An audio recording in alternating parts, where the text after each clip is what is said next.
The Atropa ecosystem can't fail, at least according to Maria. So let's have a look at the clip and hear what he has to say first. How do you see the development or future development of Pulse chain in case the Atropa doesn't work? It's already worked. No, they ask me. They can't fail at this point. Yeah. There's no way to break it. Like, yeah. There's no way to create no return. There's no way of returning. Like, pStables could fail. But Teddy Bear might still succeed. I'm agreeing. That's why I have several spades. Yeah. I thought that. I thought that too. It's like betting on several horses to go to the same goal. Huh? Right. Yeah. So I tried to cover all of the horses. Good idea. Yeah. I mean, that's why how you can't really fail if you have all options covered. Right. Very interesting clip, right? He has that conviction that Atropa ecosystem can't fail. He said the pStables can fail, but the Atropa ecosystem can't fail. So I'm going to actually try and show you why I think that is. So here we go. I'm going to go into the share screen. And first, I'm going to show you how to quickly find contract addresses again. I don't know how you'll be able to do this on your phone. I do apologize, but on the computer, it's very, very simple. With this website, which I always link. So this is Maria's contract addresses. And then I just go Control F and I type in Atropa, and it's going to highlight everything in Atropa. And then I just find it. Here we go. Contract address. Bang. 48 A6 on the very end. So then I go to Deck Screener, copy and paste, and then it's going to bring up all the different Atropa contract addresses with what it's bonded to. So here I've got it to Pulse chain. So before I actually show this, also you want to get familiarized with the Block Explorer with the Atropa ecosystem. So here I've already got it up. These are contracts. These are wallet addresses. So the colorful ones are wallet addresses, but it kind of bugs out sometimes. But for this, it's pretty easy to see. So if you look at this, this means with the Atropa ecosystem, so I'm going to bring up a calculator. So this is only just with the top 1, 2, 3, 4, 5. So just with the top 5. So 39.15% plus 15.11% plus 7.65%. Plus 1.37 plus 0.19. Okay, that's 64.19% in liquidity. So they're liquidity pools, which means 64.19% can't be sold down. Whoever this G is, this one here has got more than 414. What a G. 20 million. 20 million Atropa. Oh my goodness. Wow. And I sort of looked at the wallet address. I was like, damn, what an absolute G. So this actually is this? So yeah, this is the dude who has all the, whoever owns this wallet. So, oh man, they've got over 1,000 wrapped Bitcoin. They got a lot of packs. They got that Serbia strong. I'm going to do some investigating on that one. James Ellis Osborne, 20,000. Interesting. So Atropa, 20 million. Dystablecoin, 100 million. What a G. What an absolute G. Oh my gosh. Whoever this is, they are just like, goated. So, okay. Some of those contract addresses. So the very first one, the very first liquidity pool, unless I think maybe this one, I wonder if this is the actual Atropa contract address. No, so this is a liquidity pool, and so this is with DAI stablecoin. So Atropa DAI stablecoin. So there's 3 billion. So this is what Jimbo Maria first did. So burnt the LP with Atropa and DAI stablecoin. Then this is another big pool. So this is the second biggest pool. So again, when you open the contract addresses, you go to tokens and it will show you what's in there. And then, so this one is USDC. So this is what he spoke about in his interview in his speech in Amsterdam. So there's all this Atropa there with 2 billion USDC. And then the third largest liquidity pool is with Down. And he has mentioned this, and I'm betting this one's probably going to be either legal or TSFI. Yep, there we go, TSFI. And maybe this one is with legal. Let's have a look-see here. DAI stablecoin as well. Maybe this is V1 DAI stablecoin. The other one is V2. Okay, so again, over 64% in liquidity pools. So that's burnt LP. So that means the owner, the creator, 414 wallet has only 1.22%. So that's one of the big fears in cryptocurrency, where the token creator owns a large portion of the supply and they can dump on you. So that's one of the theses that he was trying to play out with this ecosystem of trust. So one of his big things that he was talking about in Amsterdam was ethics and vulnerabilities. And so this really removes a lot of those vulnerabilities, because he's burnt so much of that supply. So he removes himself as sell pressure, and then that token supply goes into liquidity pools, which can only be bought into. So it can't be sold out of, it can only be bought into. So this is where it becomes something that is a huge factor in it not being able to fail. But the beauty of the Atropa ecosystem is the network. This is the magic of it. So obviously, this is only just a very small portion. So I've only just shown page 1. So this is going to go for many, many, many pages. I don't know how many, but there's a lot of pages. There's going to be lots of liquidity pools. I would say there'd probably be over 100 liquidity pools. So these are just the biggest. So just on page 1, look how many there are here. So, shout out to all these dudes who have this. Good on them for studying and doing the work. I'm so stoked for these dudes who have millions of Atropa. Like, these guys are the G's, and I really hope that they're in love with this ecosystem and they're really supporting it. And so now, how does this actually work in terms of the liquidity bonding? So this is the Atropa chart. One of the theses is, as you have that burnt LP, it creates forever floors. So how does this actually work in the context of Hex? So good old Hex. Hex is all-time high. Now, this is where liquidity bonding comes into it. Good old Hex, all-time high. You got over 50 cents. And because the avenues, the pathways out of Hex, there's really, at the time, because Ethereum is not that great, there's a few little pathways to come out of. There's maybe Ethereum, and there's probably a few little stable coins. So everybody's selling out their Hex. And because, so here we go, the market cap is 1 billion and the liquidity is just under 1 million. Here, the market cap would probably have been in the hundreds of billions, if not the trillions, and the liquidity would have been in the tens of millions, possibly even the hundreds of millions. So now, as this is getting sold down, it's coming into these pools. So it's getting sold into these pools. So for example, as it's getting sold into Ethereum, that pool is getting bigger, or as it's getting sold into DAI, the DAI and Hex pool is getting bigger, and the Hex is getting smaller and smaller, and that's how it's diminishing. So the liquidity is actually flowing into these only 2 assets. Now, what's one of the defining features of the Atropa ecosystem? The fact that it's got hundreds of liquidity bonded tokens to it.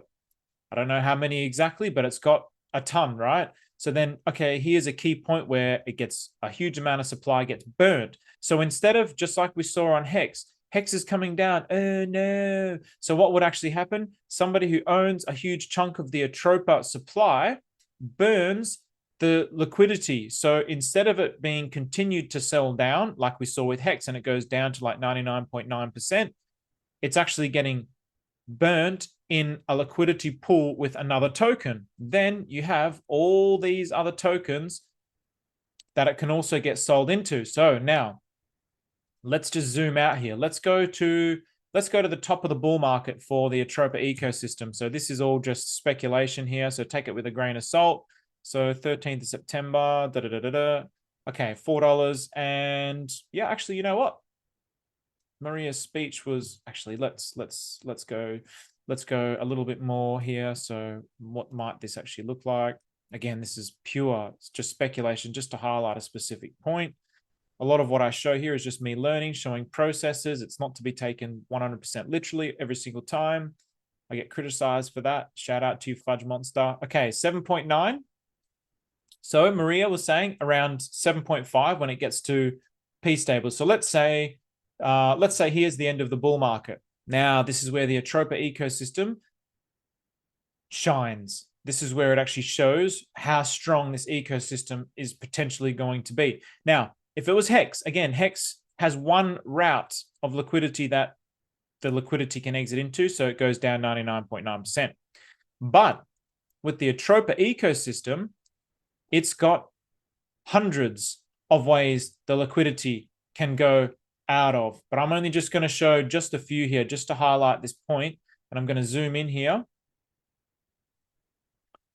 Oops. And I'm going to just to highlight this point. So it's got hundreds and hundreds of ways that it can go out, but this is just a very small portion of the supply.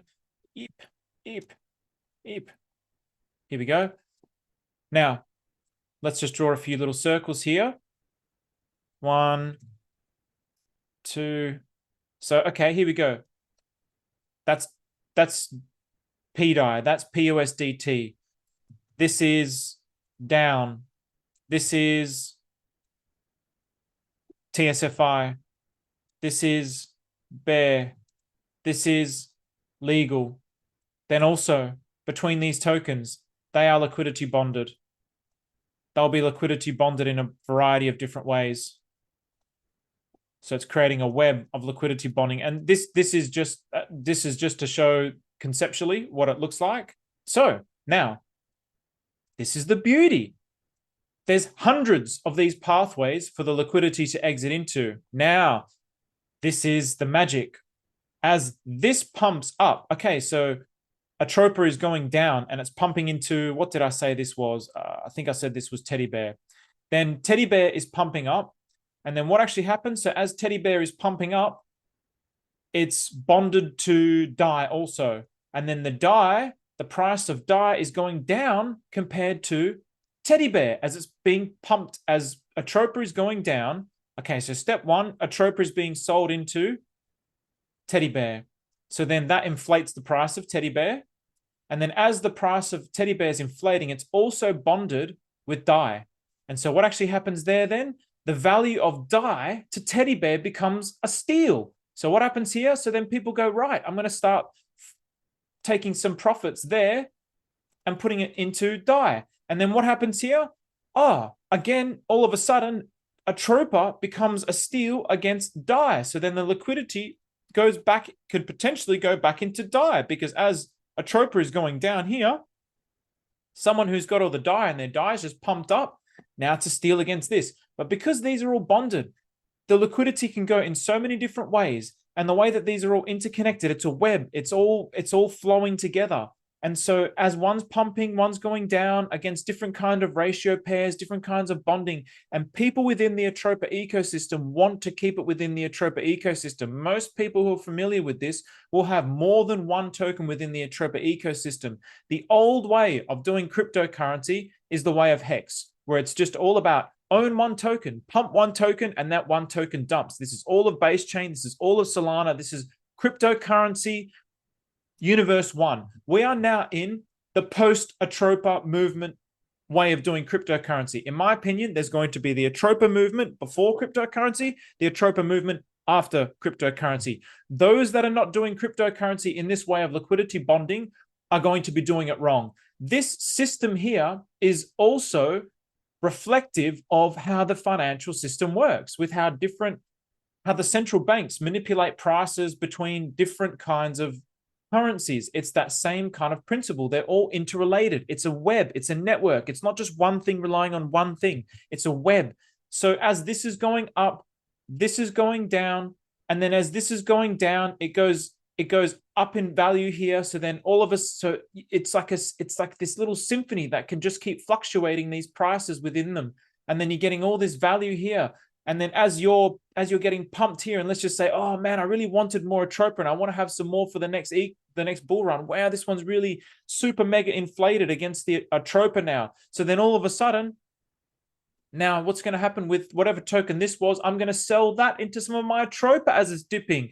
Awesome, Atropa had a dip, so I'm going to buy some more of it with this token here, that all of a sudden the value of this token's just tripled. I'm going to take some profit into the Atropa ecosystem. So it's like this boom, boom, boom. It's like this, it's this living organism. So as we zoom out, I believe, and I think Maria knows this as well, we're not going to have these kinds of 90% drops in the bear market. I believe, and my hope is, and this is not financial advice, but everyone, he even said in the Amsterdam thing, everybody who's been buying into Atropa has not been losing. So I was starting to talk about it as you were going down. So if you ever listened to anything that I was saying, you're more than likely going to be up in something in the Atropa ecosystem, because everything has just continued to go up since December. So since December, everything is up like what? Everything is up. I mean, this is Atropa. It's up almost 30x from the bottom. So 25x from the bottom.